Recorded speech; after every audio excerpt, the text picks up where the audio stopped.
श्री द्वारकाधीश चरण शरण, श्री द्वारकाधीश सदा सहाय, श्री कृष्णार परमस्तु, श्री द्वारकाधीश प्रसन्नोस्तु। श्री द्वारकेश केशव केश विशेष स्तते गुणदेश शारदेशीयेश प्रणत सुवेश त्वय नतिर्मे नमो वाक्पते वाचे वल्लभाचार्य रूपिणे आचार्यन्यै महालक्ष्मी सरस्वत्यै नमो नमः। श्री कृष्णाय नमः, श्री गोपीजन वल्लभाय नमः, श्रीमदाचार्य चरण कमलेभ्य नमः, श्री गुसाई जी परम दयालवे नमः। सौंदर्यं निजरदगतं प्रकटतं स्त्रीगूढभावात्मकं पुनरूपं च पुनः तदन्तर्गतं प्राविशत् स्वप्रियेत् संश्लिष्टावुभयोर्वभौ रश्मयः कृष्णो हि यत्साक्षिकं रूपं तत्तृतीयात्मकं परमभिद्येयं सदा वल्लभम्।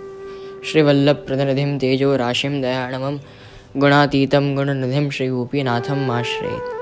सायं कुञ्जालयस्थासनमपि विलसतस्वर्णपात्रं सदोतं राजद्यज्ञोपविदं परितनवसनं गौरं भोजवक्कत्रं प्राणनैम्यनासापुटनिहितकरं कर्णराजद्विमुक्तं वन्देर्धौन्दलिताक्षं मृगमद्तिलकं विठ्ठलेशं सुकेशम्। श्री द्वारकाधीश की जय। 84 वैष्णव की वार्ता में प्रवेश करने से पहले आप सभी को मैं सर्वप्रथम श्री बालकृष्ण लाल जी ताज जी महाराज आपके उत्सव की खूब खूब मंगल बधाई देना चाहता हूँ। आज के दिन आपने सेवा का क्रम दुहेरा मंडान का क्रम रखा था कि सेवा दुगनी हो। आपने ये मनोरथ किया कि मैं विशेष सेवा आपके श्री ठाकुर जी के प्रति करूं। तो जो कुछ भी सेवा नित्य की होती थी वो सब सेवा का क्रम दुगना, यानी हर एक वस्तु सेवा आपकी दुगनी करके आपने विशेष ये क्रम स्थापित किया और आज तक आपके उत्सव पे ये चलता आ रहा है। सो आपके उत्सव की आप सभी को, सभी वैष्णव जनों को खूब खूब मंगल बधाई। अपना सत्संग सत्र थोड़ा लेट हो गया, थोड़ा विलंब हो गया, इसी वजह से आप सभी से मैं क्षमा मांगना चाहता हूँ। सो ठाकुर जी की सेवा में और हिंडोरा के क्रम के हिसाब से थोड़ा विलंब जरूर हुआ, किंतु मैं ठाकुर जी के चरणारविंद में विनती करता हूँ कि हर हमेश ऐसे ही हमारा सत्संग आप सभी वल्लभी के जनों के संग चलता रहे और आप सभी वैष्णव जनों को ये सत्संग का लाभ मिल रहा है, सभी को इससे आनंद पहुँच रहा है। तो हमारा तो केवल यही लक्ष्य है कि आप सभी भगवदीय जनों के संग हम सब मिलके सत्संग करें और ठाकुर जी के यश लीलादि का लाभ हम सब उठाएं। सेव्यः कृष्णः सदानंदो भक्तैक हृदयाश्रयः तद्भावात्मा तथा भूत सर्वलीलायुतः सदा। जो सदानंद स्वरूप श्री ठाकुर जी हैं, यानी जो सदा आनंद देने वाले प्रभु हैं, ऐसे प्रभु यदि कहीं विराजते हों तो वो केवल स्थान एक ही मात्र भक्तों का, उनके निजजनों का हृदय ही है। सो ऐसे भक्तों के हृदय में विराजने वाले भावात्मक समस्त लीलाओं से युक्त ऐसे श्री ठाकुर जी की सदैव सेवा श्री आचार्य जी महाप्रभु ने करने की आज्ञा की है, क्योंकि श्री वल्लभाचार्य कृपया विनिरूप्यते तन्मार्गनिष्ठ कर्तव्यम स्वसंतोषाय सर्वथा।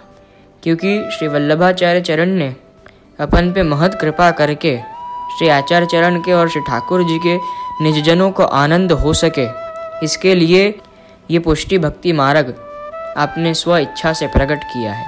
और ये मार्ग में जिसको निष्ठा है, ऐसे जीवों के लिए ये कर्तव्य बताया है कि सदैव श्री ठाकुर जी की जो समस्त लीला से युक्त हैं, ऐसे प्रभु की सेवा हर हमेश करनी ही चाहिए।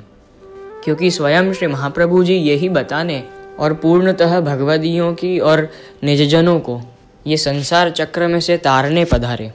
इसलिए ही श्री आचार्य चरण का एक नाम श्री गोसाई जी ने कृपा निधि भी कहा है। तो वो कृपा निधि इसलिए कहा है क्योंकि श्री आचार्य चरण में कृपा शक्ति रूप श्री यमुना जी, इच्छा शक्ति रूप श्री स्वामी जी और श्री ठाकुर जी तीनों स्वरूप विद्यमान हैं। इसलिए आप तृतीयात्मक स्वरूप पधारे और आप ऐसे कृपा निधि हैं कि आपने नित्य लीला का त्याग करके श्री ठाकुर जी की इच्छा से श्री आचार्य चरण का रूप धारण करके भूतल पर पधारे और भूतल पे जो स्थित दैवी जीव हैं उनके उद्धारार्थ श्री आचार्य चरण ने अपने कोमल कोमल कमल चरणारविंद भूतल पर पधराए। तो श्री गोसाई जी ने केवल एक कृपा निधि नाम को प्रकट करके श्री आचार्य चरण का स्वभाव बता दिया कि आप इतने उदार हैं कि नित्य लीला में जो विराजमान ऐसे परमानंद स्वरूप का और ऐसे रसात्मक स्वरूप का निरंतर रस पान करने वाले और सदा मग्न रहने वाले श्री आचार्य चरण केवल और केवल अपने निज सेवकों के उद्धारार्थ ऐसे निरानंद भूतल पर पधारे, जो आनंद से रहित है। ऐसे निरानंद भूतल पर पधार के अपने निज दैवी जीवों को कृतार्थ किया और ब्रह्म से बिछड़े हुए ठाकुर जी के और श्री आचार्य चरण के सेवकों को ब्रह्म संबंध देके श्री आचार्य चरण ने सभी दैवी जीवों को सनाथ किया और श्री आचार्य चरण के पश्चात श्री गोसाई जी और उनके बालकों ने सभी पूरे जगत को कृतार्थ किया। श्री विट्ठल गिरधर सब बालक जगत कियो उद्धार। कभी कभी वैष्णव सोचते हैं कि हमने ब्रह्म संबंध ले लिया, अब हमारा कार्य पूरा हुआ, किंतु ये कार्य अब पूरा नहीं हुआ। तुम्हारा तो अब नया जन्म हुआ है, कार्य तो असल में अब शुरू हुआ है। सो ये जो नया जन्म है उसको कैसे सुफल करना वो हमारे हाथ में है। श्री आचार्य चरण ने तो ब्रह्म संबंध करा दिया, किंतु वह ब्रह्म संबंध हुआ है, ब्रह्म की प्राप्ति थोड़ी हुई है। तो अब श्री आचार्य चरण ने और श्री गोसाई जी ने तो पूर्णतः हमको पुष्टि मार्ग की रीति प्रीति सेवा प्रणालिका सब स्थापित करके दी। उसको मानना नहीं मानना हमारे पर है। हमारा जीवन यदि पुष्टि मार्ग जीवन यदि व्यर्थ नहीं जाने देना हो और सुफल करना हो तो हमें अवश्य श्री आचार्य चरण की वाणी और आपके ग्रंथों पर अवश्य विश्वास रखना ही चाहिए। तो यदि हमें हमारा जीवन कृतार्थ करना हो, करवा तो केवल ठाकुर जी ही सकते हैं, किंतु साधन तो हमें ही करना पड़ेगा। जब यदि फल चाहिए तो फल के लिए सबसे पहले तपना बहुत ज़रूरी है। तप नहीं होगा तो वो तप का फल भी नहीं मिलेगा। वैसे ही जैसे वियोग नहीं होगा तो संयोग रस का आनंद ही नहीं आएगा। जब गोपियों ने वियोग किया, विप्रयोग रस का स्वीकार किया, तभी ठाकुर जी ने ये विचारा कि अब कृष्ण जन्म में, वैसे तो आपके कृष्ण अवतार का मूल कारण ही यही है कि गोपी जनों के रक्षार्थ पधारना, उनको संयोग रस का दान करना। तो वह श्रुति रूपा और ऋषि रूपान ने विप्रयोग रस का आनंद लिया, तब जाके उनको उत्तम संयोग यानी श्री ठाकुर जी का पर ब्रह्म का संयोग प्राप्त हुआ। तो ठाकुर जी ने कृपा करी और श्री आचार्य चरण ने ब्रह्म संबंध कराया। उसके बाद हमारा कर्तव्य क्या है और किस रूप में हमको हमारा नया जीवन व्यतीत करना है वो हम पे ही निर्भर करता है। वैष्णव कभी कभी कहते हैं कि हम पे तो कृपा ही नहीं होती और श्री ठाकुर जी कृपा दृष्टि हम पे रखते ही नहीं हैं। तो सभी से मेरा प्रश्न ये है कि आपको और कितनी कृपा चाहिए। सबसे प्रथम कृपा तो हम सब पे यही हुई कि हमको 84 लाख योनि भोग के ये देह मिली, ये मनुष्य जन्म मिला। दूसरी कृपा ये हुई कि हमें वैष्णव जन्म मिला, वैष्णव के घर में हमारा जन्म हुआ। और तीसरी कृपा ये हुई कि हमें पुष्टि मार्ग में ब्रह्म संबंध हुआ, हमें साक्षात पर ब्रह्म का स्वरूपानंद प्राप्त हो रहा है, हमारे सन्निधान में श्री प्रभु विराज रहे हैं। तो श्री आचार्य चरण भी आज्ञा करते हैं कि कृष्ण भक्ति मनुष्य को बहुत ही दुर्लभ होती है और बिल्कुल आसानी से तो कभी मिलती ही नहीं। इसलिए हमें तो हर क्षण परम सौभागी अपने आप को जानना चाहिए। और हम पे कृपा तो श्री ठाकुर जी की हर निश आपकी कृपा तो कृपा दृष्टि बनी ही हुई है कि अपन श्वास ले पा रहे हैं, चल फिर पा रहे हैं, ठाकुर जी का नाम ले पा रहे हैं, आपकी सेवा कर पा रहे हैं। सो जो कृपा नहीं हुई उसके लिए रुदन करे बिना हमें जो हम पे अहर्निश कृपा हो रही है और हम पे जो आपकी कृपा हो चुकी है उसका स्मरण करते हुए, उसका अनुभव करते हुए हमें अहर्निश ठाकुर जी के चरणारविंद में धन्यवाद रूप ठाकुर जी को दंडवत करनी चाहिए और सदा आपका स्मरण और चिंतन अपने चित्त में करते रहना चाहिए, जिससे ये काल आपको बाधा कुछ न करे। सो आइए अब हम श्री आचार्य चरण के सेवक गोविंद दास भल्ला क्षत्रिय जो थानेश्वर में रहते उनकी वार्ता का श्रवण करें। सो श्री हरिराय जी भाव प्रकाश में कहते हैं, सो गोविंद दास थानेश्वर में सिपाहीगिरी करते, हथियार बांधते, थानेश्वर के हाकिम पास रहते। वहाँ का जो थानेश्वर का जो हाकिम था उसके पास ही वह रहते, क्योंकि सिपाहीगिरी करते इसलिए उनके साथ ही रहते। तो रुपया 5-7 को रोज पावते। सो थानेश्वर में श्री आचार्य जी पधारे, तब थानेश्वर में बहुत जीव शरण आए। तब गोविंददास भल्ला ने श्री आचार्य जी महाप्रभु से विनती करी, जो महाराज मेरे द्रव्य बहुत है, सो कहा करूं। तब श्री आचार्य जी ने कही, भगवत सेवा करो। श्री आचार्य जी हर हमेश अपने निज सेवकों से यही कहते हैं कि जो कुछ भी तुम्हारे पास हो वो सब श्री ठाकुर जी के चरणारविंद में समर्पित करके भगवत सेवा करो, तभी तुम्हारा ये जीवन सफल होगा। ये जीवन तुम्हारा व्यर्थ नहीं जाएगा। क्योंकि जो दैवी जीव हैं वो जब भूतल पे पड़े तब ठाकुर जी को भी स्वयं भूतल पर पधारना पड़ा, जिससे वो जो दैवी जीव संसार में भटके नहीं और पुनः नित्य लीला में आपके सेवार्थ श्री ठाकुर जी ने उनका उद्धार किया। तो अपने यहाँ साधन भी और फल भी दोनों ही सेवा ही है। श्री आचार्य चरण ने सेवा फल में जो आज्ञा करी है कि अलौकिक सामर्थ्य क्या है, जो साधन रूपी सेवा तुम भूतल पे रहकर कर रहे हो, वो साधन यदि ठाकुर जी की कृपा से फलित हो तो ठाकुर जी नित्य लीला में आपके धाम में आप वो ही सेवा अपनी उन निजजनों को देते हैं, तब जाके वो साधन फलित हुआ कहलाता है। पर श्री ठाकुर जी के लिए श्री आचार्य चरण ने कभी भी यूँ सामने से नहीं कही कि मैं ही पूर्ण पुरुषोत्तम हूँ, तुम मेरी सेवा करो तो भी श्री ठाकुर जी की सेवा हो जाए। श्री आचार्य चरण ने तो हर हमेश श्री ठाकुर जी को ही समक्ष पधरा कर सबको बताया कि यही मेरे सर्वस्व हैं, इनकी ही सेवा करो तो तुमको प्रभु प्राप्ति और भगवत प्राप्ति होगी। क्योंकि श्री ठाकुर जी के कहने पर ही, आपकी आज्ञा से ही श्री आचार्य चरण को भूतल पर पधारना पड़ा, जिससे जो भी दैवी जीव हैं उनको श्री महाप्रभु जी एक मार्ग बता सकें कि जिससे पूर्ण पुरुषोत्तम परब्रह्म कहाँ मिले वो हमको पता चले। तो वो पुष्टि मार्ग में जो एकमात्र मार्ग है वो भगवत सेवा ही है। इसलिए श्री आचार्य चरण उनको कह रहे हैं कि द्रव्य भी यदि तुम्हारे पास बहुत है तो वो भी भगवत सेवा में उपयोग करो। तब गोविंददास भल्ला ने कही, महाराज स्त्री अनुकूल नहीं है, ताको आशय यह जो दैवी नहीं है, यानी जो उनकी स्त्री है जिनसे उनने विवाह किया है वो अनुकूल नहीं है, मतलब वो दैवी जीव नहीं है, तो भगवत सेवा में शायद बाधक बने। तो श्री आचार्य चरण ने आज्ञा भी करी है कि जो वस्तु श्री ठाकुर जी की सेवा में उपयोगी न हो और ठाकुर जी के अनुकूल न हो वो वस्तु को सर्वथा त्याग ही कर देना चाहिए। क्योंकि यदि वो ठाकुर जी से विपरीत हो, जो ठाकुर जी की सेवा में बाधक बनती हो, उसका यदि हम सेवन करें तो वो सर्वथा हमें ठाकुर जी के समीप जाने से आड़े ही आती है। और ठाकुर जी तो उत्तम वस्तु के भोक्ता हैं, इसलिए उत्तम सामग्री ही ठाकुर जी के पास रखनी चाहिए, अपने सेवा में रखनी चाहिए। इसलिए जो भी सेवा में अनुकूल न हो वो हमें सर्वथा त्याग कर देनी चाहिए।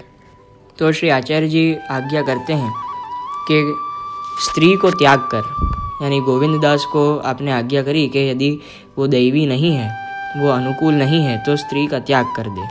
पर श्री महाप्रभु जी भी इतने उदार चरित्र के हैं कि आप भी हर समय जब भी कोई वैष्णव को, कोई निजजन को आज्ञा करते हैं तो आप एक उपाय देते हैं, या कैसे भी कुछ भी कठोर आज्ञा नहीं करते कि ये कर ही या ये तुझे करना ही पड़ेगा। आप केवल एक विकल्प आप पधराते हैं। अब वो जीव को श्री आचार्य चरण की वाणी मानना नहीं मानना उस पर है।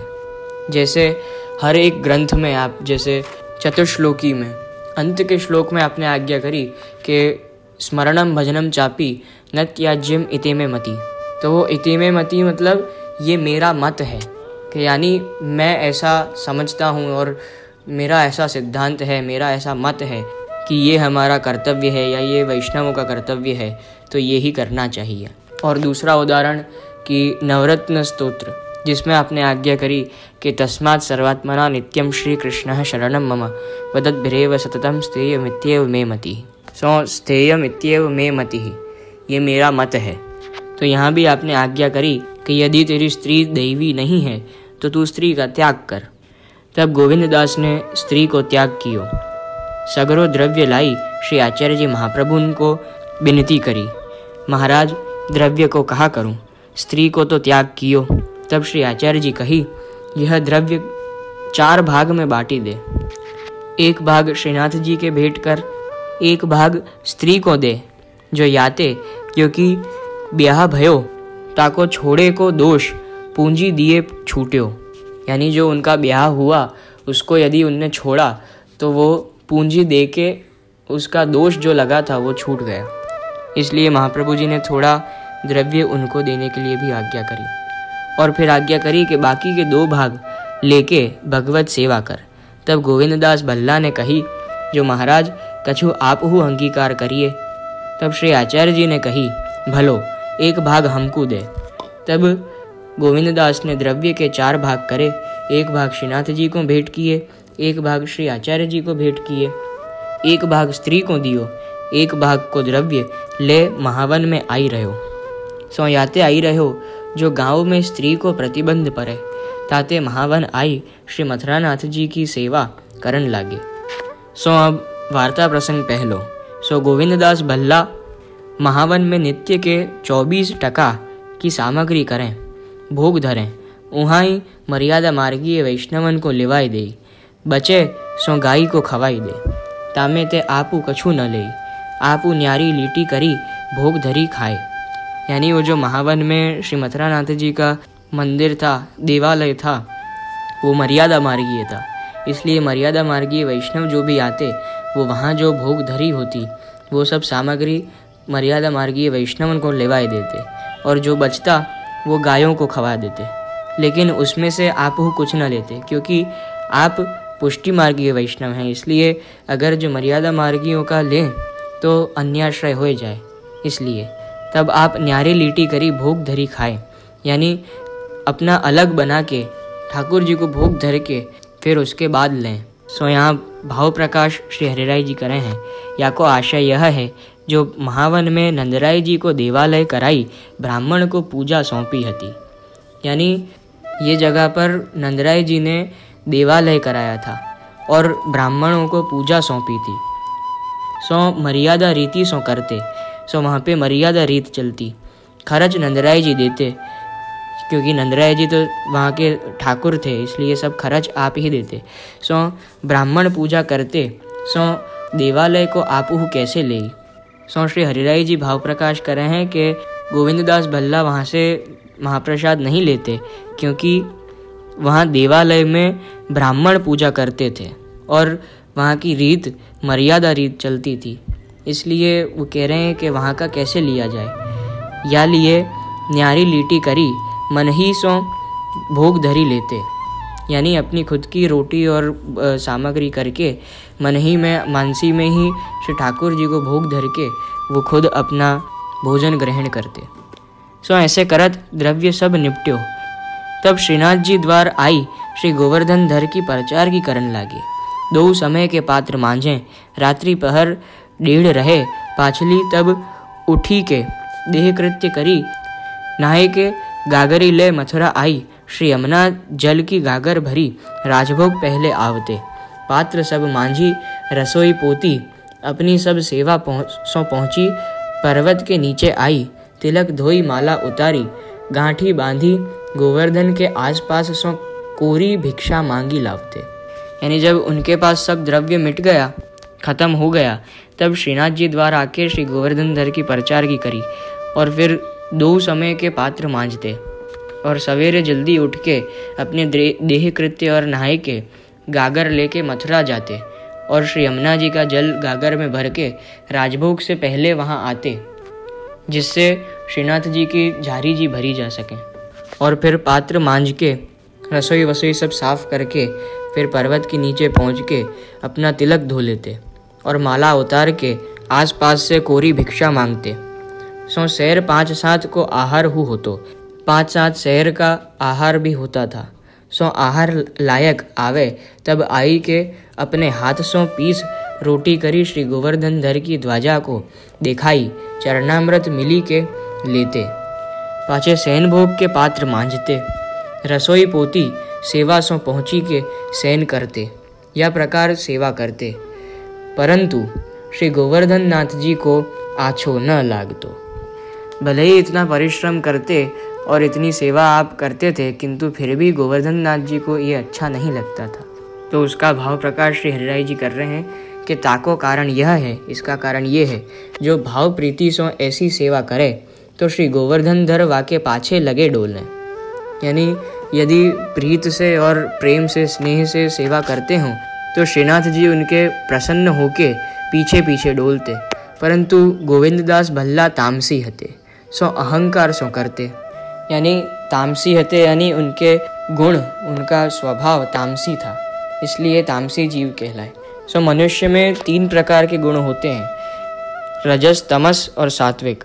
ये तीनों प्रकार के गुण विद्यमान होते हैं, लेकिन किसकी कौन से गुण की अधिकाई है, कौन सा गुण ज़्यादा अधिक है, उस गुण से वो जीव पहचाना जाता है। यानी जैसे आप गोविंददास भल्ला हैं, उनमें हैं तो सब गुण, सात्विक, राजस, तामस सब हैं, किंतु तामसी जीव हते यूँ कही तो यूँ क्यों कही, क्योंकि उनमें तमस गुण की अधिकाई है।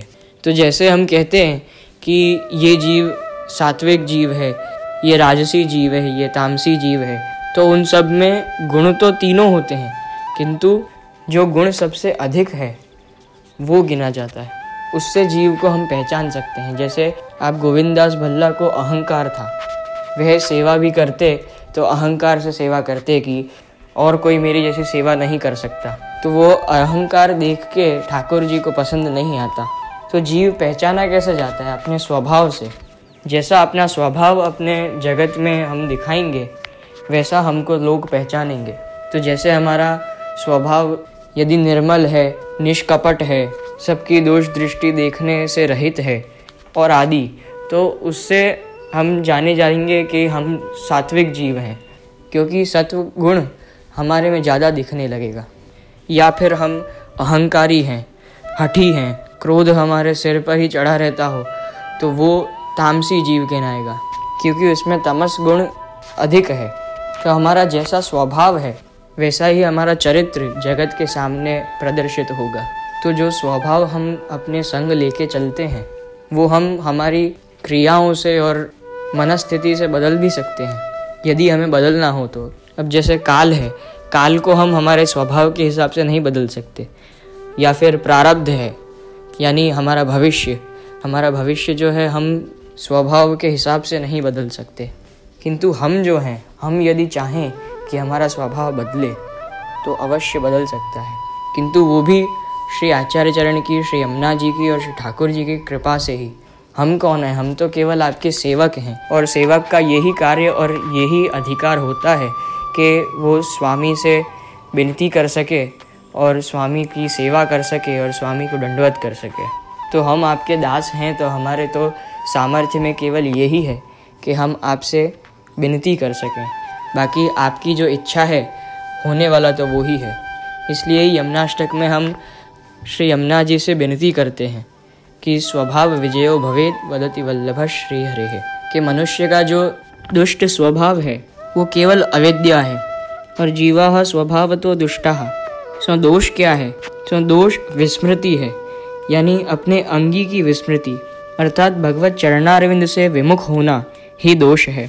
सो ऐसे दोष वाले स्वभाव को श्री यमुना जी के स्तोत्र के पाठ से, यानी यमुनाष्टक के अनन्य पारायण से निश्चय स्वभाव पे विजय प्राप्त करने में सामर्थ्य हो जाता है। सो ऐसे दुष्ट दोष से भरे हुए स्वभाव को हमें जल्द से जल्द बदल देना चाहिए, और ऐसी हर एक वस्तु का उपयोग त्याग कर देना चाहिए जो हमें ठाकुर जी के सामने जाने से रोकती हो। आप लोगों को एक उदाहरण दूं कि जैसे प्याज, तो हमारे मार्ग में वैसा फल क्यों आज्ञा में नहीं है या क्यों वर्जित है? क्योंकि उसका स्वभाव ऐसा है कि उसको ग्रहण करने से तमस बढ़ता है, क्योंकि वो तामसी फल है। तो तामसी फल को यदि जितना ग्रहण करोगे उतने तामसी जीव तुम होते जाओगे, और धीरे धीरे वो अहंकार पैदा करेगा, और अहंकार यदि तुम्हारे में उत्पन्न हुआ तो ठाकुर जी से दूर होते जाओगे। तो वो प्याज भी ऐसा उसका स्वभाव है कि ठाकुर जी के भी उपयोग में नहीं आता। इसलिए यदि हम ग्रहण करें तो हम ठाकुर जी के उपयोग में आ पाएंगे, अंगीकार हो पाएंगे, ये हमें खुद से प्रश्न करना चाहिए। तो वो ऐसा फल है कि एक तो दुर्गंध देता है, दूसरा कि तामसी फल है, और तीसरा उसका रंग और रूप मांस जैसा है।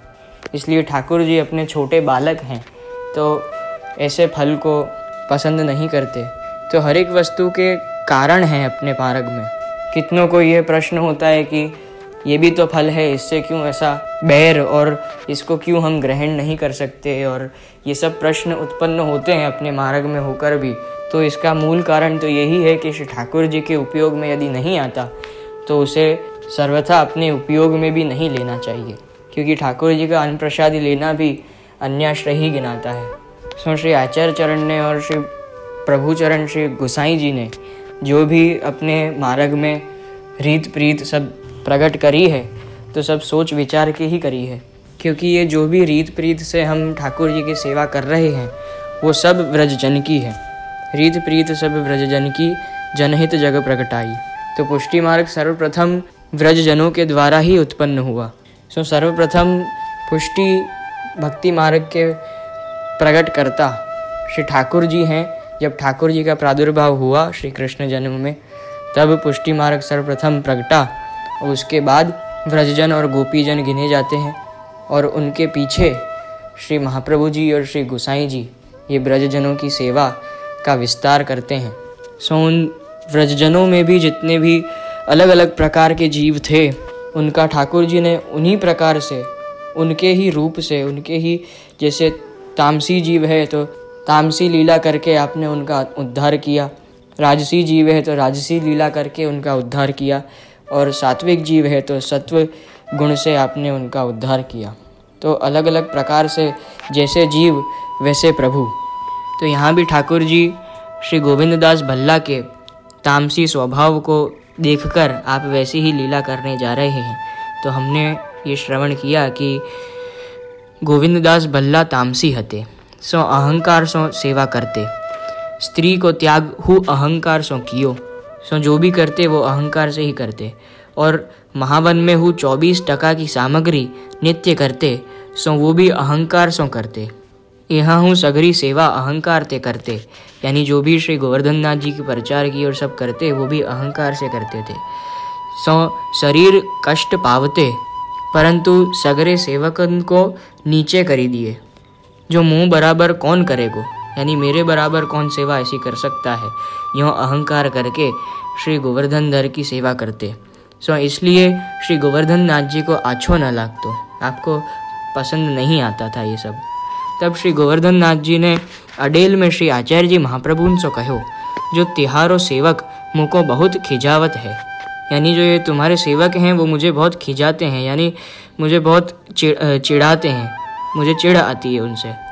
सो भाव प्रकाश या में यह जताए, जो अहंकार सो बहुत सेवा करत हैं, मुझको खिजावत हैं, अप्रसन्न करत हैं। और तिहारो सेवक यूँ कहे, तामे यह जताए, जो हो तो वाको दंड देतो, परंतु तिहारो सेवक है, सो तुम ही कछु करो। यानी आपने यूँ कही कि ये जितनी भी सेवा करता है वो अहम से करता है, इसलिए मुझे अप्रसन्नता होती है। और श्री गोवर्धन धर ने जो श्री आचार्य जी से आज्ञा करी कि ये तुम्हारा सेवक, सो ये तुम्हारा सेवक इसलिए कही कि ये सेवक को मैं दंड अवश्य देता, परंतु तुम्हारा सेवक है इसलिए तुम ही समझाओ। सो ये आपने मर्यादा भी रखी कि जब श्री आचार्य चरण ने उनको सेवक किया है तो अब श्री आचार्य चरण ही समझा मैं। तब श्री आचार्य जी महाप्रभु अडेलते आगरे पधारी के सब वैष्णवन से पूछे कि श्री ठाकुर जी किनसों उठाए हैं, यानी किससे आप खींच रहे हैं। सो ऐसा कौन सेवक है जिससे आप अप्रसन्न हैं। सो यहाँ को भाव प्रकाश हरिराय जी कहे हैं, सो सब सो पूछवे को कारण यह है, जो आप तो जानत हैं, जो गोविंददास भल्ला ने रुठाए, परंतु सब सो पूछे, जो अहंकार सहित और हु कोई सेवा करे तो श्री ठाकुर जी अप्रसन्न होंगे। यानी श्री आचार्य चरण तो जानते ही हैं कि गोविंददास भल्ला से रूठे हैं, परंतु यदि और कोई भी अहंकार से सेवा श्री ठाकुर जी की कर रहा हो तो उनको पता चले कि श्री ठाकुर जी अप्रसन्न होंगे। ये प्रकार श्री आचार्य चरण ने एक तरीके से सब वैष्णवों को सूचना दी या सचेत किया कि भाई यदि तुम भी अहंकार से आपकी सेवा कर रहे हो, अहंकार सहित सेवा करो हो, तो श्री ठाकुर जी अप्रसन्न होंगे, इसलिए पहले ही समझ जाओ। तब सगरे वैष्णवन ने कही, महाराज हम तो कछु जानत नहीं, अहंकार कौन बात को करें, हम सो तो कछु बनत नहीं। अर्थात सभी वैष्णवन ने यूँ कही कि अहंकार कौन बात को करें, माने कि किस बात का अहंकार करें। हमसे तो कुछ बनती नहीं है, हम तो कुछ सेवा कर ही नहीं पाते। इतना दैन्य भाव देख के तब प्रसन्न होए आगरे ते आपू मथुरा पधारे। तब उहाँ हु सब कहे, महाराज हम तो कछु जानत नहीं। तब आप यहाँ ते हु प्रसन्न होए के श्रीनाथ जी द्वार पधारे। तब स्नान करी के मंदिर में पधारे। तब श्री गोवर्धन धर के 2 कपोलन पर हाथ फेरी के पूछे, जो बाबा ऐसे अनमने क्यों हो। तब श्री गोवर्धन धर ने कही, तिहारो सेवक मुखों बहुत खिजावत है। तब श्री आचार्य जी महाप्रभु ने सगरे सेवक बुलाए और सेवा टहल महाप्रसाद की पूछी। सो सबको शिक्षा दिए, जो अहंकार मति करियो। तब गोविंददास सो पूछे, सो वह सब कहे। तब श्री आचार्य जी महाप्रभु ने कही, श्रीनाथ जी की रसोई में सगरे सेवक महाप्रसाद लेते हैं, तुम हु लियो करो। सो यहाँ को भाव प्रकाश हरिराय जी कहें कि यह कही यह जताए, जो सगरे सेवक की रीति चलो और अहंकार छोड़ो, और प्रभु अक्लिष्ट कर्मा है। दुख पाए अहंकार सो करिए, सो प्रभु को भावे नाही। यानी आपने यों आज्ञा करके यों जताई कि सगरे वैष्णव जो सगरे सेवक जो कर रहे हैं वो ही रीति सो चलो, और अहंकार तुम्हारा जो सिर पे चढ़ा हुआ है उसको त्यागो, क्योंकि श्री ठाकुर जी अक्लिष्ट कर्मा है। सो दुख पाए अहंकार सो करिए, सो प्रभु को भावे नहीं। यानी तुम दुख पाते रहो और फिर भी अहंकार से सब सेवा करो तो वो ठाकुर जी को पसंद नहीं है। तब गोविंददास ने कही, महाराज देव अंश कैसे ले हूँ। सो या को भाव प्रकाश, या मैं यह भाव सो कहे, जो सगरे देव अंश लेत हैं मैं कैसे लऊँ। तब श्री आचार्य जी महाप्रभु ने कही, जो हमारी रसोई में महाप्रसाद लेऊ। तब भाव प्रकाश यूँ कहें, ताको आशा यह जो आपकी रसोई होए, ये कही कि यह जताए, जो गोवर्धन धर की सेवा छोड़ी हमारी करो। सब सेवकन सो मिलके चलो तो निर्वाह होए, नहीं तो हमारे पास रहो महाप्रसाद लेहू। तब गोविंददास फेरी अहंकार करी कहे, देव अंश गुरु अंश कैसे लेहूँ। श्री आचार्य जी ने कही, जो सेवा छोड़ी दो। श्री आचार्य जी ने आज्ञा करी कि जब इतना ही अहंकार है तुमको कि देव अंश और गुरु अंश क्यों लूँ, तो सेवा ही छोड़ दो। क्योंकि जब महाप्रसाद लेने से भी तुम नकार रहे हो तो सेवा करने का कोई अर्थ ही नहीं है।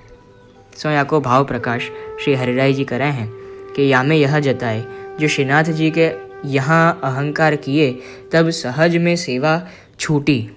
सो सेवा छोड़ी दीनी, परंतु आज्ञा न मानी। ताते श्री गोकुलनाथ जी कहें, क्षत्रिय अहंकारी ने सेवा छोड़ी दीनी। बाको आशय यह, जो श्री गोकुलनाथ जी को अहंकार प्रिय नहीं है। तामसा नाम अधोगति ही। सो काहे ते अहंकार दास भाव में विरोध करे है। सो ये सब श्री हरिराय जी आज्ञा कर रहे हैं कि गोकुलनाथ जी ने, जिनने आपने ये ग्रंथ लिखा है, उनको अहंकार प्रिय नहीं है। इसलिए आपने गोविंददास के लिए यूँ लिखा था कि क्षत्रिय अहंकारी ने सेवा छोड़ी दीनी। वो या लिए क्योंकि गोकुलनाथ जी को अहंकार बिल्कुल भी प्रिय नहीं है। तो बाको कारण ये बता रहे हैं कि अहंकार दास भाव में विरोधी है। यदि अहंकार दास को होवे तो दास भाव तिरोहित हो जावे और वो दीनता नहीं रहवे। ताते क्षत्रिय अहंकारी कहे, ताको आशय यह है। और क्षत्रिय सेवक बहुत भय, परंतु अहंकार क्षत्रिय पने को छोड़ी दिए, और इनको क्षत्रिय वैष्णव नहीं किंतु क्षत्रिय अहंकारी कहे। अर्थात श्री हरिराय जी कहे हैं कि श्री गोकुलनाथ जी ने या लिए अहंकारी कही क्योंकि क्षत्रिय वैष्णव तो कितने ही भय, परंतु उनका जो अहंकार था वो उनने वैष्णव होके तुरंत ही उनने सब त्याग कर दिया और दास्य भाव ले आए, किंतु इनको वैष्णव नहीं कह के अहंकारी कहा। और श्री गोकुलनाथ जी ने क्षत्रिय पनों कह के उत्तम कुल को मद यानी उत्तम कुल का अहंकार बाधक है यहाँ बतायो। जो एक दिन अहंकार सो सेवा छूटे, यानी एक दिन भी यदि अहंकार करो तो सेवा छूट जाए, सेवा ठाकुर न करावे। सो ये वार्ता को यह सिद्धांत बताए। ताते शिक्षा पत्र में लिखे हैं, असाधन साधनो वा न साधु साधुरेव वा शरण देव निखिलम फलम प्राप्नोत्य संशयः। सो या मार्ग में कितने असाधन हैं जिनसों भगवत धर्म नाही बनत।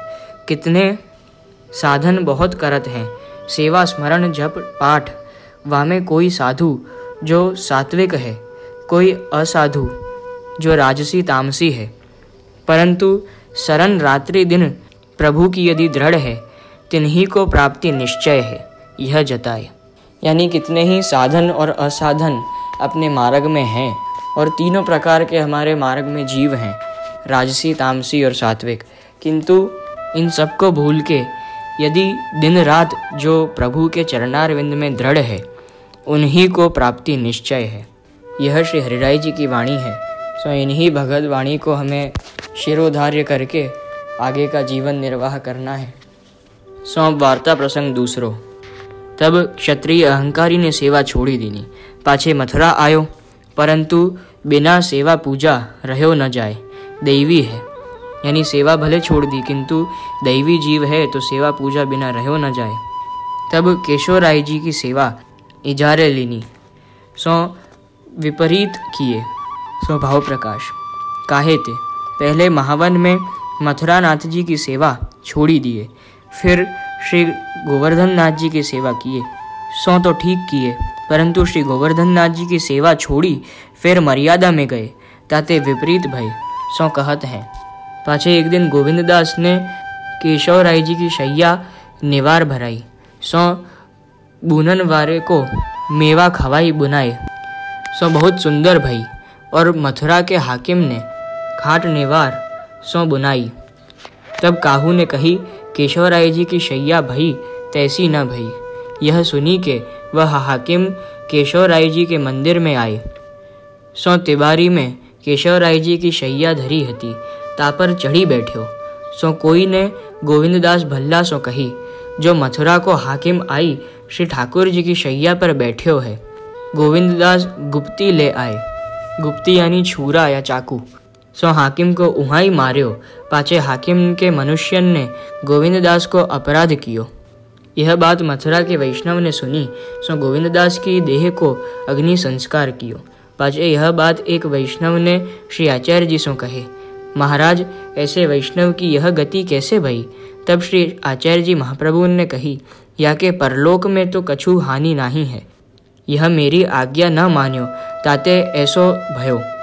सो श्री आचार्य चरण की वाणी पर विश्वास न करके, उनकी आज्ञा न मान के गोविंददास भल्ला ने विपरीत कार्य किया, विपरीत सेवा करी, इसलिए उनकी ये गति हुई। किंतु वह दैवी जीव थे और ब्रह्म संबंध श्री ठाकुर जी से था, इसलिए श्री आचार्य चरण ने उनके लिए आज्ञा करी कि परलोक में हानि नहीं भई, परलोक तो उनको अच्छो ही है, किंतु आज्ञा न मान्यो, ताते ऐसो भयो। सो यहीं आपने सब पूरा निवारण उनका कर दिया। जो भी उनके माथे था वो अपराध श्री आचार्य चरण की कृपा से उनने यहीं भोग लिया। यह पहले जन्म में नंदराय जी को भैंसा हतो। सो या के ऊपर श्री ठाकुर जी चढ़ते। सो याने एक दिन श्री ठाकुर जी के पूंछ की मारी, सो ताको दंड यह भयो। और नंदराय जी के यहाँ श्री ठाकुर जी को मंदिर बन्यो। तब या की पीठ पर पानी माटी बहुत ढोयो है। सो या को भाव प्रकाश यह कही यह जताए, जो तहाँ हूँ भार उठायो और यहाँ हूँ भार उठायो। यानी वो जन्म में भी बहुत भार उठाया और ये जन्म में भी पूरे उनके जन्म में उनने अपने देह कष्ट झेले और श्री ठाकुर जी से विमुख हो गए, परंतु प्रीति सो सेवा नहीं करी। जैसो अधिकार पूर्व को होए तैसो ही कार्य बने। और गोविंददास सारस्वत कल्प में नंदराय जी के पास हथियार बांधी के रहते, सो मथुरा में कंस को कर देते हते, सो इनके हाथ देते। लीला में इनको नाम मनसुखा गोप है। सो श्री ठाकुर जी ने जब धोबी के वस्त्र लूटे मारे, तब मनसुखा कंस को पैसा टका राखतो, ताको लूटी के मार्ग में बहुतन को मारे। सो सब अधमरे 10-5 भय, सो बैर भाव इनको चलो आयो। पाछे ये जब श्वेत वाराह कल्प भयो, या में नंदराय जी के घर भैंसा भय, ता बात को 5000 वर्ष भय। तहाँ से ठाकुर जी को पूछ की दीनी यह अपराध पर्यो। सो मथुरा को हाकिम म्लेच्छ हतो। सो कंस को तोषा खाना करतो। ताको गोविंददास ने मारे, जो याने नंदराय जी पास ते पैसा बहुत लियो है, और अब श्री ठाकुर जी की शैया पर बैठो। यह मारन लायक है, ताते मारे। और 10-5 अधमरे पहले किए, तिन सबन मिली के गोविंददास को मारे। सो गोविंददास की देह छूटी तो सबको बैर छूट्यो। पाछे अब नंदराय जी पास फेरी गोप भये। या प्रकार यही कही जताए, जो पिछले बैर सो बैर होय, और पिछले स्नेह सो स्नेह होय।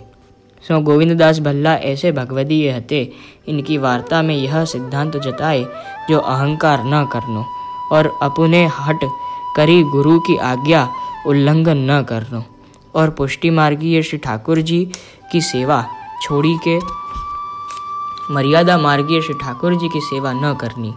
ये चारों बड़े अपराध अपने यहाँ में बताए हैं कि अहंकार सेवा में कबहू न करनो, सेवा में तो का सब में ही कभी नहीं करनो, और हट करके अपनी बात पे स्थिर रह के गुरु की आज्ञा का उल्लंघन कभी नहीं करना, और पुष्टि मार्गीय ठाकुर जी की सेवा छोड़ के जो स्वयं हमें भूतल पर फल रूप मिल रही है वो छोड़ के मर्यादा मार्गीय श्री ठाकुर जी की सेवा कभी ही नहीं करनी।